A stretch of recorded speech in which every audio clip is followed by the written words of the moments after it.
ஏசாயா 28 எப்பிராயீமுடைய வெறியரின் பெருமையான கிரீடத்துக்கு ஐயோ!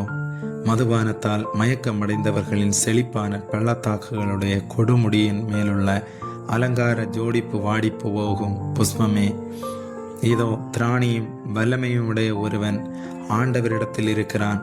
அவன் கல்மலையைப் போலவும் சங்கார பூசல் போலவும் புரண்டு வருகிற பெருவெள்ளம் போலவும் வந்து கையினாலே அதை தரையில் தள்ளிவிடுவான். எப்பிராயீமுடைய வெறியரின் பெருமையான கிரீடம் காலால் மிதித்து போடப்படும். செழிப்பான பள்ளத்தாக்குகளுடைய கொடுமுடியின் மேலுள்ள அலங்கார ஜோடிப்பாகிய வாடிய புஷ்பம் பருவ காலத்துக்கு முன் பழுத்ததும் காண்கிறவன் பார்த்து அது தன் கையில் இருக்கும் போதே விளங்குகிறதுமான முதல் கனியைப் போல இருக்கும். அக்காலத்திலே சேனைகளின் கர்த்தர் தமது ஜனத்தில் மீதியானவர்களுக்கு மகிமையான கிரீடமாகவும் அலங்காரமான முடியாகவும் நியாயம் விசாரிக்க உட்காருகிறவனுக்கு நியாயத்தின் ஆவியாகவும் யுத்தத்தை அதன் வாசல் மட்டும் திருப்புகிறவர்களின் பராக்கிரமமாகவும் இருப்பார். ஆனாலும் இவர்களும் திராட்சரசத்தால் மயங்கி மதுபானத்தால் வழி தப்பி போகிறார்கள். ஆசாரியனும் தீர்க்கதரிசியும் மதுபானத்தால் மதிமயங்கி திராட்சரசத்தால் விளங்கப்பட்டு சாராயத்தினால் வழி தப்பி தீர்க்க தரிசனத்தில் மோசம் போய் நியாயம் தீர்க்கிறதில் இடறுகிறார்கள். போஜன பீடங்களெல்லாம் வாந்தியினாலும் அசுத்தத்தினாலும் நிறைந்திருக்கிறது. சுத்தமான இடமில்லை. அவர் யாருக்கு அறிவை போதிப்பார்? யாருக்கு உபதேசத்தை உணர்த்துவார்?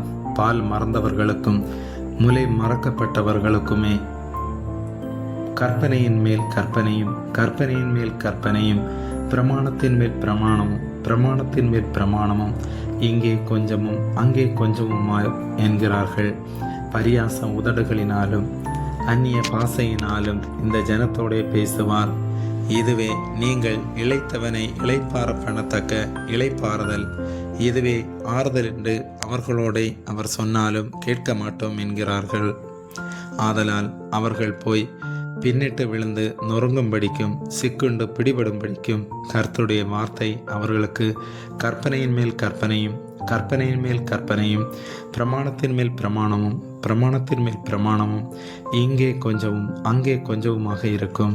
ஆகையால் எருசலேமில் உள்ள இந்த ஜனத்தை ஆளுகிற நிந்தனைக்காரரே, கர்த்தருடைய வார்த்தையை கேளுங்கள். நீங்கள் மரணத்தோட உடன்படிக்கையும் பாதாளத்தோட ஒப்பந்தமும் பண்ணினோம். வாதை பெருவெள்ளமாய் புரண்டு வந்தாலும் எங்களை அணுகாது. நாங்கள் பொய்யை எங்களுக்கு அடைக்கலமாக்கி மாயையின் மறைவிலே வந்து அடைந்தோம் என்கிறீர்களே. ஆதலால் கர்த்தராகிய ஆண்டவர் உரைக்கிறதாவது, இதோ அஸ்திபாரமாக ஒரு கல்லை நான் சீயோனிலே வைக்கிறேன். அது பரீட்சிக்கப்பட்டதும் விலையேறப்பெற்றதும் திட அஸ்திபாரமும் உள்ளதுமான மூளைக்கல்லாயிருக்கும். விசுவாசிக்கிறவன் பதறான். நான் நியாயத்தை நூலும் நீதியை தூக்கு நூலுமாக வைப்பேன். பொய் என்னும் அடைக்கலத்தை கல்மலை அழித்துவிடும். மறைவிடத்தை ஜலப்பிரவாகம் அடித்து கொண்டு போகும். நீங்கள் மரணத்தோடு செய்த உடன்படிக்கை விருதாவாகி நீங்கள் பாதாளத்தோடு செய்த ஒப்பந்தம் நிற்காதே போம். வாதை புரண்டு வரும்போது அதன் கீழ் மிதிக்கப்படுவீர்கள். அது புரண்டு வந்த மாத்திரத்தில் உங்களை அடித்து கொண்டு போம். அது நாள்தோறும் இரவும் பகலும் புரண்டு வரும். அதை பற்றி பிறக்கும் செய்தியை கேட்பதும் சஞ்சலத்தை உண்டாக்கும். கால் நீட்ட படுக்கையின் நீளம் போதாது, மூடிக்கொள்ள போர்வையின் அகலமும் போதாது. கர்த்தர் தமது கிரியை ஆகிய அபூர்வமான கிரியையை செய்யவும் தமது வேலை ஆகிய அபூர்வமான வேலையை நிறைவேற்றவும் அவர் பெராத்சீம் மலையிலே எழும்பினது போல எழும்பி கிபியோனின் பள்ளத்தாக்கில் கோபம் கொண்டது போல கோபம் கொள்வார். இப்பொழுதும் உங்கள் கட்டுகள் பலத்து போகாதபடிக்கு பரியாசம் பண்ணாதிருங்கள். தேசம் அனைத்தின் மேலும் நிர்ணயிக்கப்பட்ட சங்காரத்தின் செய்தியை சேனைகளின் கர்த்தராகிய ஆண்டவராலே கேள்விப்பட்டிருக்கிறேன். செவி கொடுத்து என் சத்தத்தை கேளுங்கள். நான் சொல்வதை கவனித்து கேளுங்கள். உழுகிறவன் விதைக்கிறதற்காக நாள்தோறும் உழுகிறதுண்டோ? தன் நிலத்தை கொத்தி நாள்தோறும் பரம்படிக்கிறது உண்டோ?